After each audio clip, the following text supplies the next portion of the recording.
difficult this program is day in and day out, and to witness your growth has been inspiring. Connor, my detox buddy, different changes within yourself since day one.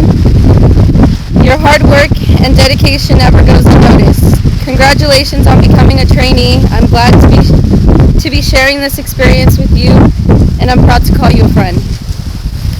Thank you, Carlo, Greg, and Matt, for the endless support you have shown me throughout my program.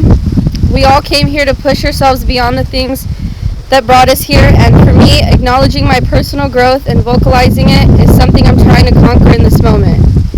I'm proud of myself for improving my patience, self-awareness, and my self-worth. I'm doing things that not even in my wildest dreams I thought I would do. Personal growth and accepting my journey is a never-ending challenge. I've learned to become okay with the moments that make me uncomfortable and the way I affect the environment around me. Now, because no one walks this life alone. When I felt the most alone, I realized I was pushing everyone away, but no matter what, there was always somebody beside me.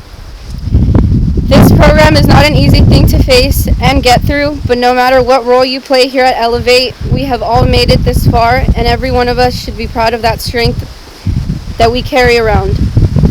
At the end of the day, I'm only human, and I'm grateful for the moments that brought me here, because I asked to come here without even knowing. I broke myself down and realized